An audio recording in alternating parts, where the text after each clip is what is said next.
Hey everyone, welcome back. And today I'm placing blocks, a lot of blocks, and we've just sent off a big flying machine. Today we're going to be looking at a fully automatic wall maker. And right now I'm just sitting here with my right mouse button just pressed down.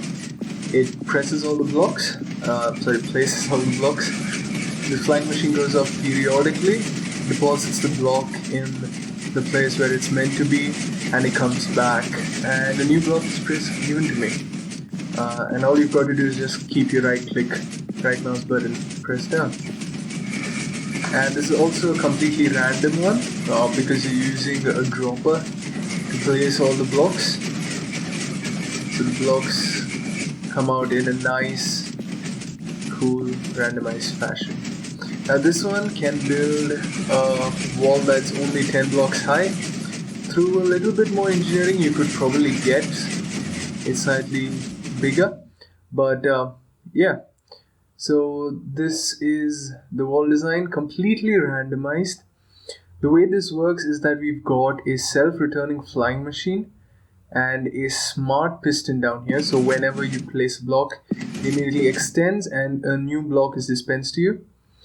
We've then got a counter circuit that activates every time that you place a block. That has a particular number of items, which sends off the big fancy flying machine that you can see over here. This is a self-returning flying machine. Once it reaches push limit and it can't go any further, it comes all the way back. And we've got this in a couple of segments. The segments are important because you very easily run into the block push limit. So every single piston pushes a further segment. As you can see, it doesn't actually push all the blocks at the same time.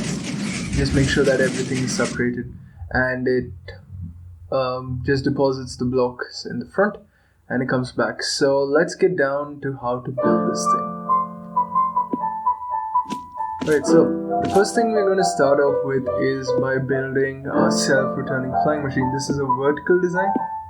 The same design can be flipped sideways if you wanted a sideways flying machine. And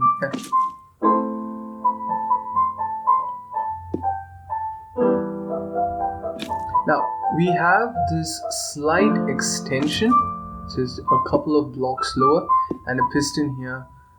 This part's important because we are, as you probably noticed, there are actually two segments to the front end. So we go 3 blocks down and above, and we have these temporary blocks. These non-sticky blocks. These just hook onto the blocks that you want to be part of your wall and pushes them along. And this just helps it not stick to anything, as we will just see in a bit. Now we have some normal pistons which push the blocks along. The observers are meant to power the pistons because you want to power the pistons first, because otherwise you're going to have a lot of blocks getting in the way of the push limit. Now here I am just trying to set up the location for the smart piston, the block feeder. The blocks are fed one block in front of it. Instead of the same time, you got a torch and a piece of redstone here. This is a standard smart piston design.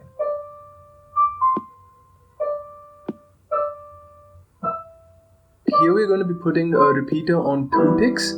That 2 tick delay is important, so that just times the piston right so that you can place it. Alright, next up we're going to build the counter. So you have a target block, just redirects it, and a bunch of hoppers which cycle back into the dropper. And you want to put 8 items in. That's because you have just about enough time for 2 more blocks to be placed before the flying machine actually is sent off.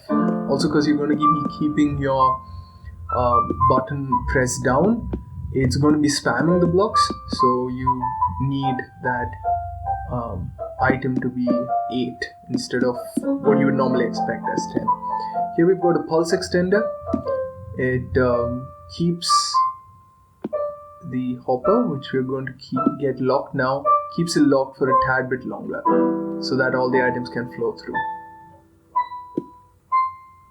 Alright, the next part of the system is going to be our dispenser, which dispenses a new block every time that I place one, and this is also once again timed so that everything turns out at the right point. Now here, this piston that I'm about to place, that I've just placed, is what breaks the circuit so that we are not dispensed any more blocks when the flying machine isn't at home. Now, once the flying machine comes back, we want to once again restart the system, which is why we are placing this observer chain here, which, yeah, sorry about that, but we need the dispenser on a slightly different position, as you can see over there. Now, getting back to our observer, this observer chain makes sure that once the flying machine comes back, it dispenses a new item. Now we're going to be dealing with the activation of the flying machine. First up, we're going to start off by removing some slime blocks so that we don't accidentally send the flying machine away before it's time. A repeater on 4 ticks. Once again, the delay is very important. A 2 torch tower. I don't want to go higher than that. Using droppers here for the update just because they also couple as immovable blocks, so they're not going to be moving anywhere. We want to power the front droppers first before we power the main one. That's because, once again, push limits. The order of powering is important. And to power the one on top, we're just going to have a ugly tower of redstone. No repeaters over here, but then we have a repeater on 4 ticks powering the main dropper. Once again, timing is very important.